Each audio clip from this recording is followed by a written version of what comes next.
Allahumma salli ala Sayyidina Muhammad. Bismillahirrahmanirrahim. Assalamualaikum warahmatullahi wabarakatuh. Innalhamdulillah nahmaduhu wa nusalli wa nusallim ala rasulihil karim, amma ba'du. Hadirin yang berbahagia, masih dalam ta'lim di bab kisah ahli zuhud dan dermawan dalam kitab Fadilah Sedekah, kisah yang ke-19. Harun al-Rashid mempunyai seorang anak laki-laki yang berumur sekitar 16 tahun. Ia banyak duduk di majelis orang-orang yang zuhud dan wara'. Ia juga sering berziarah ke pemakaman. Ketika sampai di pemakaman, ia berkata, "Ada masanya kalian tinggal di dunia ini dan sebagai tuannya. Akan tetapi ternyata dunia ini tidak melindungi kalian sehingga kalian sampai ke dalam kubur. Seandainya aku mengetahui apa yang menimpa kalian sekarang ini, tentu aku ingin mengetahui apa yang kalian katakan dalam menjawab pertanyaan-pertanyaan yang ditanyakan kepada kalian." Kemudian ia membaca syair ini. Pemakaman menakutkanku setiap hari. Suara tangisan dan tatapan wanita yang berduka cita membuatku sedih. Pada suatu hari, ia datang ke istana ayahnya, Harun al-Rashid. Pada waktu itu semua menteri dan para pejabat kerajaan beserta tamu-tamu terhormat lainnya sedang berkumpul bersama raja. Sedangkan anak laki-laki tersebut hanya mengenakan kain yang sangat sederhana dengan sorban di kepalanya.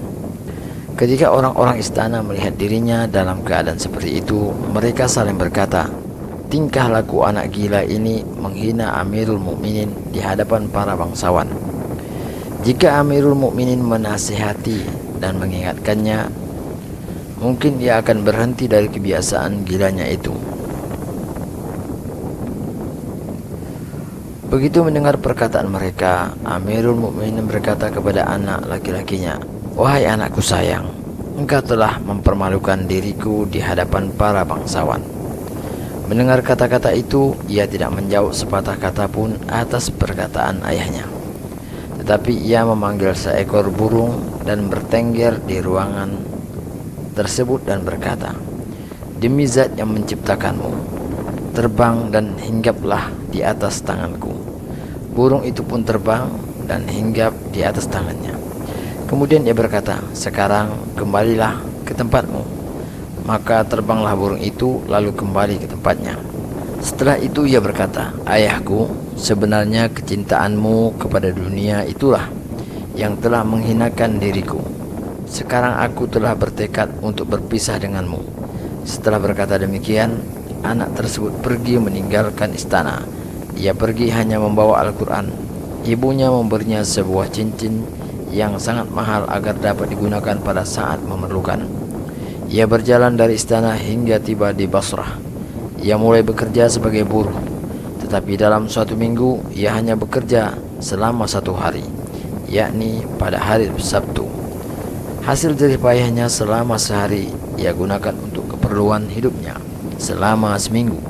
Kemudian pada hari ke-8, yakni pada hari Sabtu, ia bekerja lagi, hanya menerima upah sebesar 1 dirham, dan untuk keperluan setiap harinya ia menggunakannya sebesar 1 danak atau 1/6 dirham.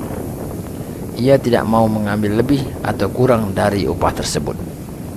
Kisah selanjutnya diceritakan oleh Abu Amir Basri rahmatullah alaih. Ia berkata, "Ketika sebelah dinding rumahku roboh, aku memerlukan seorang tukang batu untuk memperbaiki rumahku. Ada seorang yang memberitahuku bahwa ada seorang anak laki-laki yang dapat memperbaiki rumah. Maka aku segera mencarinya. Di luar kota, aku melihat seorang anak laki-laki muda tampan yang sedang duduk membaca Al-Quran. Di sisinya terletak sebuah tas kecil. Aku bertanya padanya, 'Wahai anakku, apakah engkau mau bekerja sebagai buruh?' Ia menjawab, 'Mengapa tidak? Kita memang diciptakan untuk bekerja. Katakan kepadaku apa yang harus aku kerjakan.' Ia berkata, Aku bersedia asalkan aku mendapatkan upah 1 dirham dan 1 danak 1 hari. Dan pada waktu sholat aku tidak bekerja. Aku harus pergi mengerjakan sholat. Aku menerima kedua syaratnya. Kemudian ia membawanya ke rumah dan menyuruhnya bekerja. Ketika saat sholat maghrib tiba, aku sangat terkejut karena ternyata ia telah menyelesaikan pekerjaan dengan baik. Pekerjaan yang dapat dilakukan oleh 10 orang. Aku memberinya upah 2 dirham. Akan tetapi ia tidak mau menerimanya karena melebihi dari syarat yang telah diajukan. Ia hanya mau mengambil 1 dirham dan 1 danak lalu pergi. Karena merasa penasaran, pada hari berikutnya aku keluar mencarinya, tetapi ia tidak kutemukan.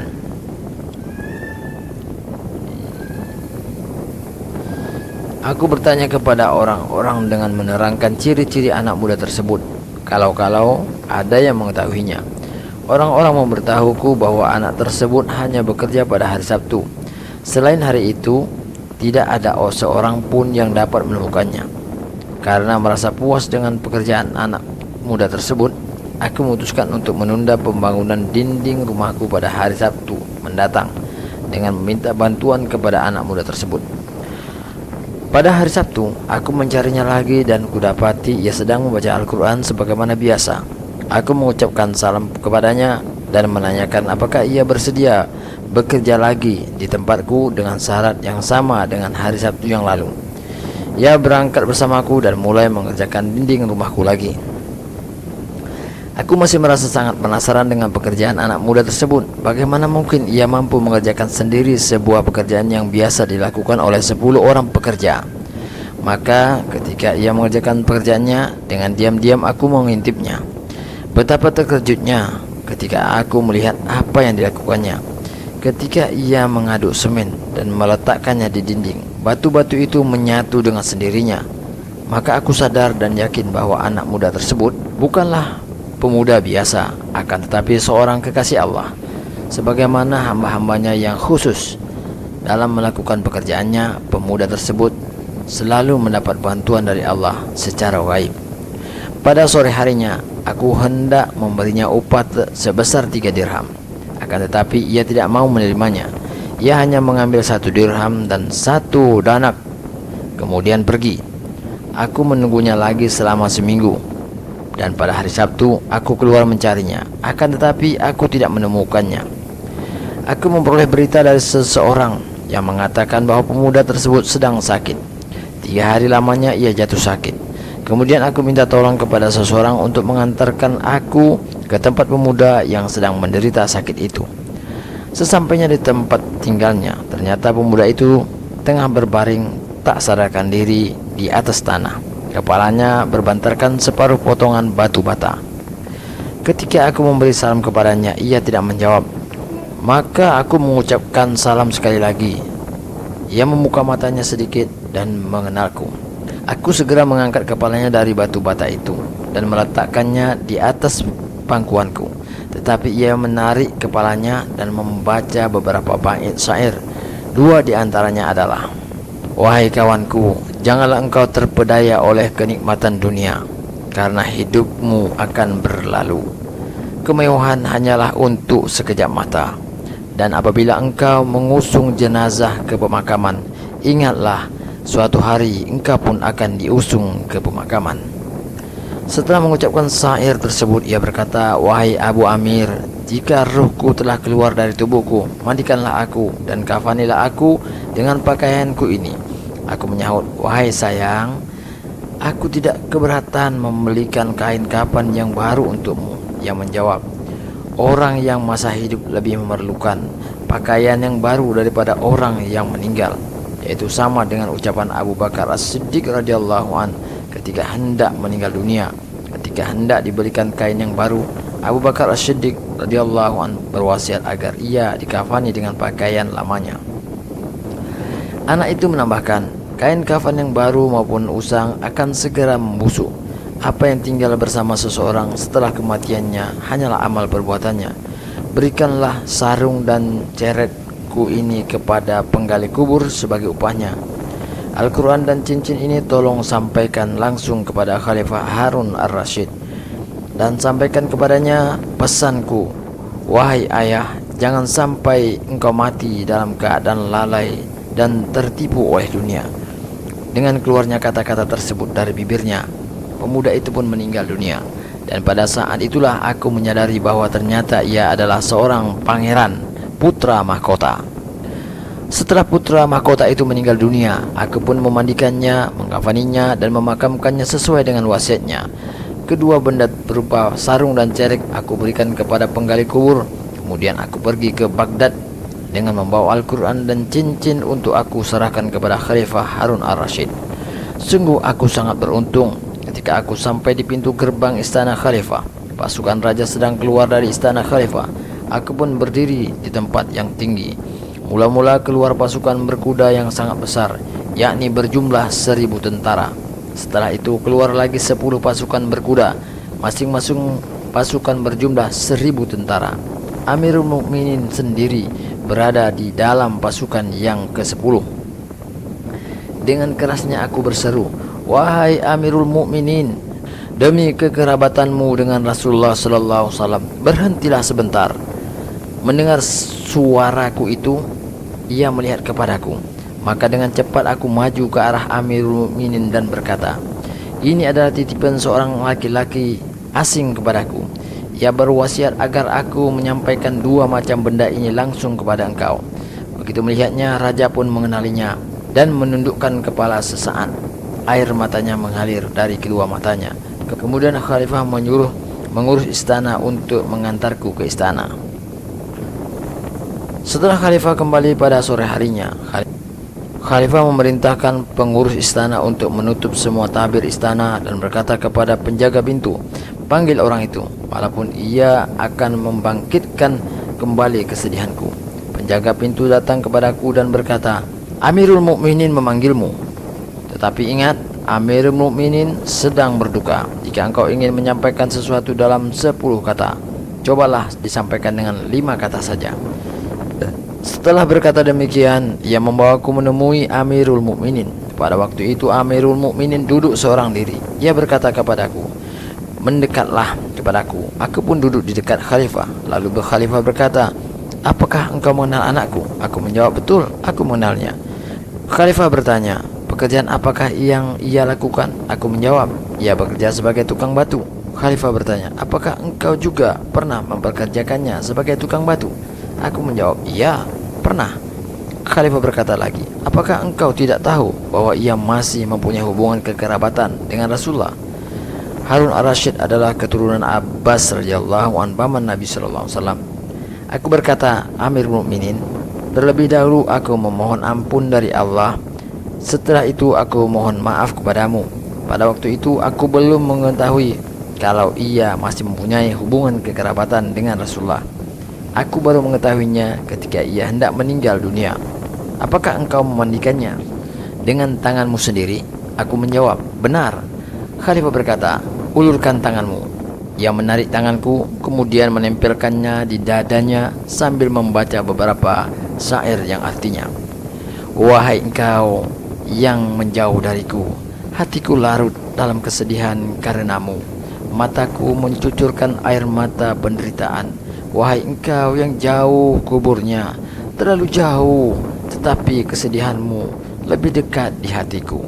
Benar, kematian itu membingungkan kesenangan yang tertinggi di dunia. Wahai anakku yang menjauh dariku, engkau bagai bulan purnama yang tergantung di atas dahan perak. Bulan telah menetap di kubur, sedangkan dahan perak menjadi debu." Setelah melantunkan syair di atas, Harun Ar-Rasyid ingin pergi ke Basra untuk menziarahi makam anaknya. Abu Amir pun menyertainya. Begitu sampai di makam anaknya, Harun Ar-Rasyid membaca beberapa bait syair yang artinya sebagai berikut. "Wahai musafir ke alam yang tidak diketahui, engkau takkan kembali ke rumah. Maut dengan cepat telah merenggutmu pada awal masa remajamu. Wahai penyejuk mataku, engkaulah pelipur laraku. kediaman hatiku di kesunyian. Engkau telah merasakan racun kematian yang seharusnya ayahmulah yang meminumnya di usia tua.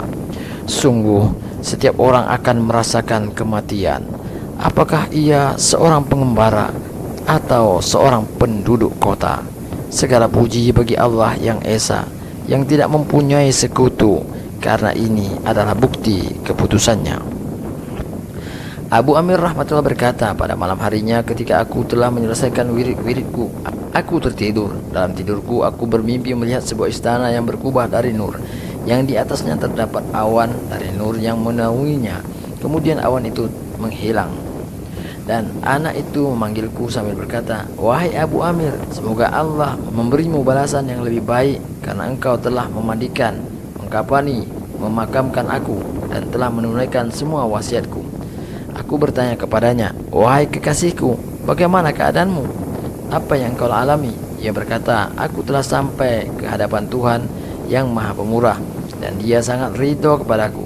Al-Malik telah memberi tahu kepadaku bahwa aku mendapatkan sesuatu yang tidak pernah dilihat oleh mata manusia, tidak pernah terdengar oleh telinga manusia, dan akal tidak dapat memikirkannya." Sesuai dengan isi kandungan hadis qudsi, Nabi bersabda, Allah berfirman, "Aku telah menyediakan bagi hamba-hambaku yang soleh sesuatu yang tidak pernah dilihat oleh mata, tidak pernah didengar telinga, dan tidak pernah terpikir oleh manusia." Abdullah bin Mas'ud radhiyallahu berkata, di dalam Taurat dituliskan bahwa Allah menyediakan bagi orang-orang yang lambungnya jauh dari tempat tidur, yaitu orang yang sholat tahajud, sesuatu yang tidak pernah dilihat oleh mata dan tidak pernah didengar oleh telinga, serta tidak pernah terlintas dalam hati manusia. Allah berfirman, artinya seorang pun tidak pernah mengetahui apa yang disembunyikan untuk mereka, yaitu bermacam-macam nikmat yang menyedapkan pandangan mata sebagai balasan terhadap apa yang mereka kerjakan. Al-Quran As-Sajdah ayat 17. Kemudian ruh pemuda tersebut berkata kepadaku dalam mimpiku, Allah telah berjanji kepadaku, Dia bersumpah dengan keagungannya bahwa Dia akan menganugerahkan kenikmatan, kehormatan, dan karunia semacam itu kepada semua hambanya yang keluar dari dunia seperti aku. Penulis kitab Raud mengatakan bahwa ia juga mendapatkan cerita yang sama secara keseluruhan dari sanad yang lain. Di dalamnya juga diterangkan bahwa seorang bertanya kepada Harun ar-Rasyid mengenai keadaan anaknya itu, yang menjawab, "Anakku lahir sebelum aku menjadi raja, yang mendapat didikan adab yang sangat baik. Ia telah belajar Al-Quran dan ilmu-ilmu yang lain. Ketika aku menjadi raja, ia pergi meninggalkan aku. Ia tidak pernah mengambil manfaat dari duniaku. Ketika ia hendak pergi, akulah yang berkata kepada ibunya agar ia diberi sebuah cincin mutiara yang sangat indah dan mahal harganya. Akan tetapi ia tidak pernah menggunakannya. Bahkan ketika menjelang wafat, ia mengembalikannya. Anak ini sangat patuh kepada ibunya." Dalam kitab Raud. Harun ar-Rasyid yang anak laki-lakinya tidak menyukai dunia, terkenal sebagai khalifah yang sangat soleh dan budiman. Biasanya apabila seorang memiliki kekuasaan dan harta kekayaan, ia akan jatuh ke dalam kemaksiatan maupun perbuatan-perbuatan buruk lainnya. Akan tetapi sejarah telah membuktikan bahwa Harun ar-Rasyid sangat taat kepada agama. Selama masa kekhalifahannya, setiap hari ia selalu sholat nafil sebanyak 100 rakaat hingga wafatnya. Setiap hari ia bersedekah sebanyak 1000 dirham dari harta milik pribadinya. Ia juga memimpin pasukan jihad dan menunaikan ibadah haji berserang setiap tahunnya. Pada tahun ia menunaikan ibadah haji, ia membawa 100 ulama beserta anak-anak mereka bersamanya. Pada saat berjihad, ia mengirim 300 orang rakyatnya untuk pergi haji. Biaya dan semua pembelanjaannya ditanggung olehnya. Mereka juga diberi bekal yang banyak dan pakaian yang mahal-mahal. Di samping itu, ia banyak memberi kepada orang-orang, baik orang yang meminta kepadanya maupun yang tidak meminta kepadanya. Ulama-ulama dimuliakan di dalam majelisnya dan ia sangat cinta kepada mereka. Pada suatu ketika, seorang muhadis yang sangat masyhur, Abu Muawiyah Darir rahmatullah, makan bersamanya. Setelah selesai makan, ulama yang buta tersebut berdiri dengan maksud untuk mencuci tangannya. Ketika ulama tersebut berdiri, Khalifah cepat-cepat mengambil air dan mengucurkan ke atas tangannya, dan ia mengatakan bahwa ia melakukan hal tersebut karena penghormatannya kepada ulama tersebut. Pada suatu ketika Abu Muawiyah rahmatullah alaih menceritakan sabda Rasulullah tentang perdebatan antara Nabi Musa dan Nabi Adam alaihissalam. Seorang laki-laki yang duduk di dekatnya berkata, "Di mana keduanya bertemu?" Mendengar hal itu, Harun al-Rasyid marah dan berkata, "Ambilkan pedangku, biar kupenggal leher orang zindik ini." Ia berani membantah hadis Rasulullah sallallahu alaihi wasallam. Harun al-Rasyid sering menangis keras bila mendengar nasihat. Dalam kitab Sejarah Baghdad, Tarikh Al-Khatib. Demikian hadirin berbahagia, kita telah dengarkan satu kisah. Semoga ini menjadi motivasi, menjadi kerisauan kita bersama, dan kita masih terus berharap kepada Allah agar Allah berikan kekuatan pada kita untuk mengamalkan dan menyampaikan. Untuk sempurnanya majelis kita tutup dengan doa. Subhanakallahumma wa bihamdika asyhadu an la ilaha illa anta astaghfiruka wa atubu ilaik. Assalamualaikum warahmatullahi wabarakatuh.